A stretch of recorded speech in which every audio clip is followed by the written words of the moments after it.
Hi guys, my name's Leanne Little and I am all about stories. So that means I read them, write them, watch them. Anything with a story has my heart. Most especially, I love reading stories to other people, and there's no better way to start that than with the classics. They are classics because they're fantastic, right? Before we get started, don't forget to hit up all those fancy buttons, the like, subscribe, follow, share, whatever button you need to push it.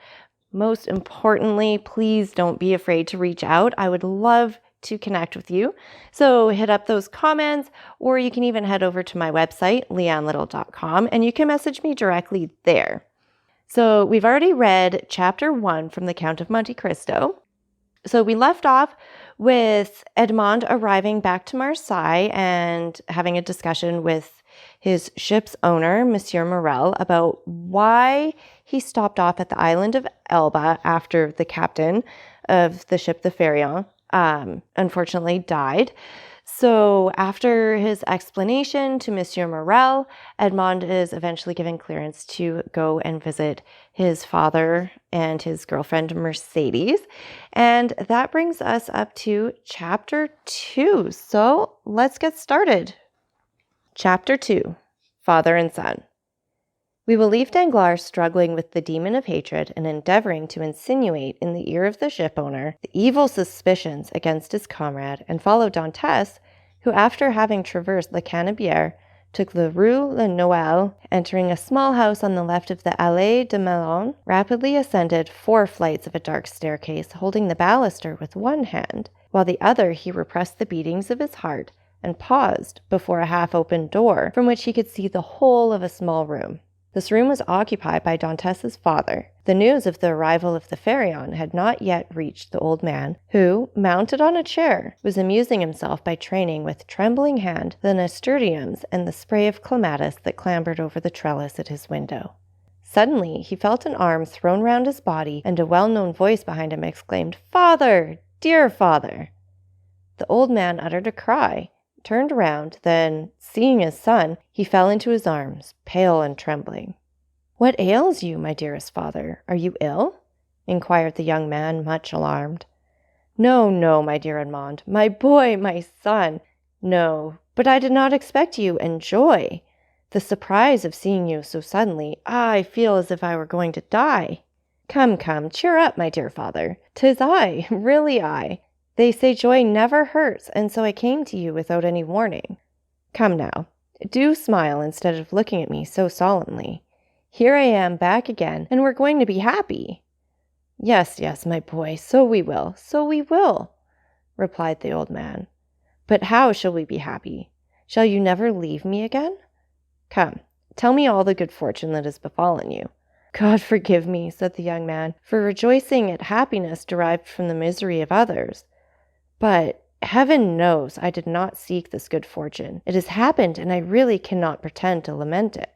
The good Captain Leclerc is dead, father, and it is probable that, with the aid of Monsieur Morel, I shall have his place. Do you understand, father? Only imagine me, a captain at 20, with 100 louis pay and a share in profits. Is this not more than a poor sailor like me could have hoped for?" "Yes, my dear boy," replied the old man. "It's very fortunate." "Well then, with the first money I touch, I mean you to have a small house with a garden in which to plant clematis, nasturtiums, and honeysuckle." "But what ails you, father? Are you not well?" "'Tis nothing. It will soon pass away." And as he said so, the old man's strength failed him, and he fell backwards. Come, said the young man. "A glass of wine, father, will revive you. Where do you keep your wine?" No, thanks. You need not look for it. I do not want it," said the old man. Yes, father, tell me where it is." And he opened 2 or 3 cupboards. "It's no use," said the old man. "There is no wine." "What? No wine?" said Dantès, turning pale and looking alternately at the hollow cheeks of the old man and the empty cupboards. "What? No wine? Have you wanted money, father?" "I want nothing now that I have you," said the old man. "Yet," stammered Dantès, wiping the perspiration from his brow, "yet I gave you 200 francs when I left, 3 months ago." Yes, Edmond, that is true. But You forgot at that time a little debt to our neighbor Caderousse. He reminded me of it, telling me if I did not pay for you, he would be paid by Monsieur Morel. And so, you see, lest he might do you an injury. Well, why I paid him. But, cried Dantès, it was 140 francs I owed Caderousse. Yes, stammered the old man. And you paid him out of the 200 francs I left you? The old man nodded. So that you have lived for 3 months on 60 francs? Muttered Edmond. You know how little I require, said the old man. Heaven pardon me, cried Edmond, falling on his knees before his father. What are you doing? You have wounded me to the heart. Never mind it, for I see you once more, said the old man. And now it's all over. Everything is all right again. Yes, I'm here, said the young man, with a promising future and a little money. Here, father, here, he said. Take this. Take it and send for something immediately. And he emptied his pockets on the table, the contents consisting of a dozen gold pieces, 5 or 6 5-franc pieces, and some smaller coin. The countenance of old Dantès brightened. Whom does this belong to? He inquired. To me, to you, to us. Take it, buy some provisions, be happy, and tomorrow we shall have more. Gently, gently, said the old man with a smile. And by your leave, I will use your purse moderately, for they would say, if they saw me buy too many things at a time, that I had been obliged to await your return in order to be able to purchase them. Do as you please, but first of all, pray have a servant, father. I will not have you left alone so long. I have some smuggled coffee and most capital tobacco, and a small chest in the hold which you shall have tomorrow. But hush, here comes somebody. 'Tis Caderousse, who has heard of your arrival, and no doubt comes to congratulate you on your fortunate return. Ah, lips that say one thing while the heart thinks another, murmured Edmond. But never mind. He's a neighbor who's done us a service on a time, so he's welcome.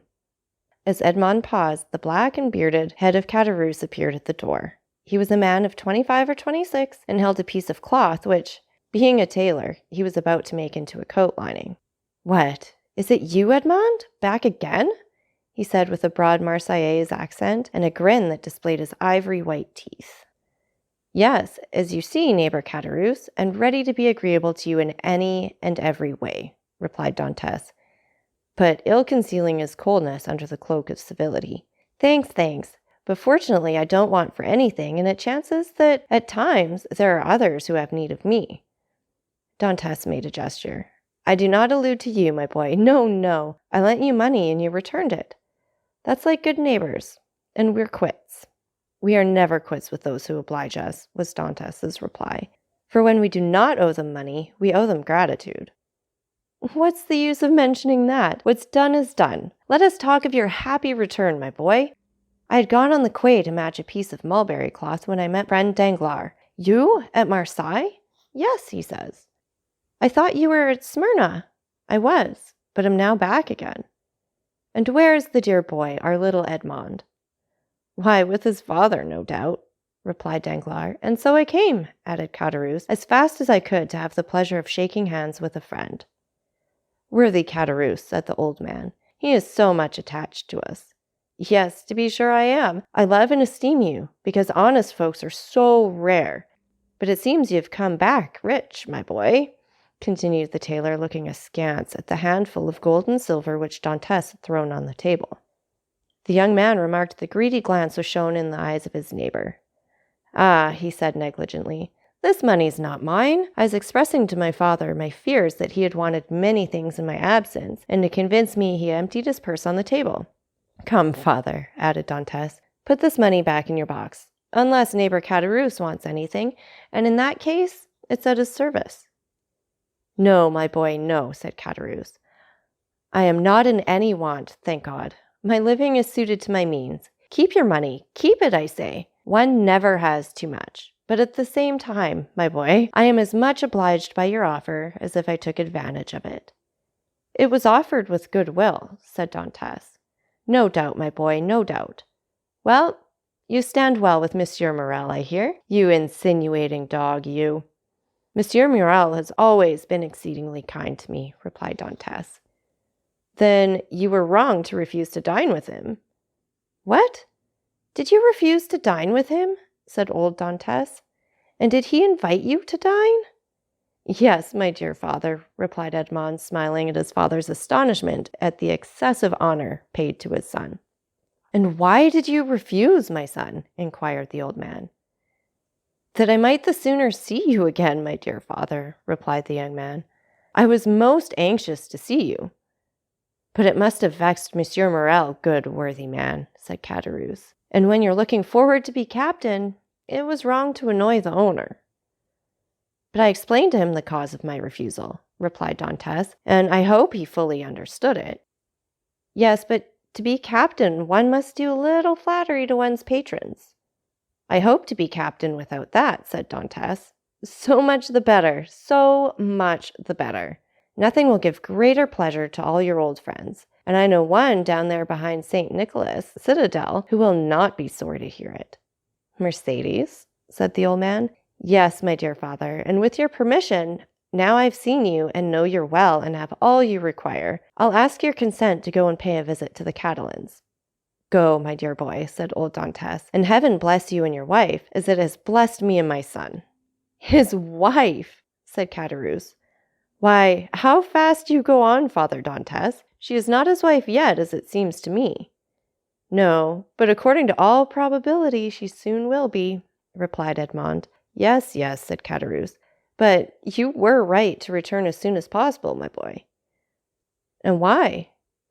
Because Mercedes is a very fine girl, and fine girls never lack followers. She particularly has them by dozens.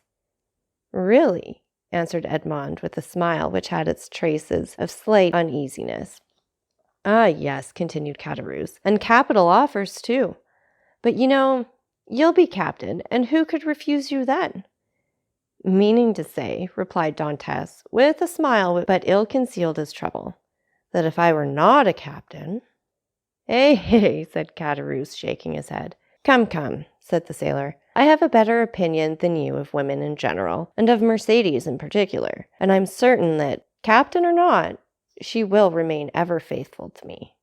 So much the better, said Caderousse. When one is going to be married, there is nothing like implicit confidence. But never mind that, my boy. Go and announce your arrival, and let her know all your hopes and prospects. I'll go directly, was Edmond's reply, and, embracing his father and nodding to Caderousse, he left the apartment. Caderousse lingered for a moment, then taking leave of old Dantes, he went downstairs to rejoin Danglars, who awaited him at the corner of the Rue Senac. Well, said Danglars, did you see him? I've just left him, answered Caderousse. Did he allude to his hope of being captain? He spoke of it as a thing already decided. Indeed, said Danglars. He's in too much of a hurry, it appears to me. Why, it seems Monsieur Morel has promised him the thing. So that he's quite elated about it? Why, yes, he's actually insolent over the matter, has already offered me his patronage, as if he were a grand personage, and proffered me a loan of money as though he were a banker. Which you refused. Most assuredly, although I might easily have accepted it, for it was I who put into his hands the first silver he ever earned. But now Monsieur Dantes has no longer any occasion for assistance. He's about to become a captain. Pooh, said Danglars, he is not one yet. Ma foi, it will be as well if he's not, answered Caderousse, for if he should be, there will be really no speaking to him. If we choose, replied Danglars, he will remain what he is, and perhaps become even less than he is. What do you mean? Nothing. I was speaking to myself. And is he still in love with the Catalan? Over head and ears. But unless I'm much mistaken, there will be a storm in that quarter. Explain yourself. Why should I? It's more important than you think, perhaps. You do not like Dantes? I never like upstarts. Then tell me all you know about the Catalan. I know nothing for certain, only I've seen things which induce me to believe, as I told you, that the future captain will find some annoyance in the vicinity of Ville Infirmerie. What have you seen? Come, tell me. Well, every time I've seen Mercedes come into the city, She's been accompanied by a tall, strapping, black-eyed Catalan with a red complexion, brown skin, and fierce air, whom she calls cousin. Really? And you think this cousin pays her attentions? I only suppose so. What else can a strapping chap of 21 mean with a fine wench of 17? And you say that Dantes has gone to the Catalans? He went before I came down. Let us go the same way. We'll stop at Le Reserve and we can drink a glass of Lamalgue whilst we wait for news. Come along, said Caderousse, but you pay the score. Of course, replied Danglars, and going quickly to the designated place, they called for a bottle of wine and 2 glasses. Père Pampille had seen Dantes pass not 10 minutes before, and assured that he was at the Catalan, they sat down under the budding foliage of the planes and sycamores, in the branches of which the birds were singing their welcome in one of the first days of spring. All right, guys, that is it for chapter 2. So like I said before, take a minute to like, follow, subscribe, share, whatever buttons you need to do. Go for it. Most importantly, I do love hearing from all of you, so please leave as many comments as you want, or you can visit my website, leannelittle.com, to message me directly. Remember, it's all about the story. Have a great day.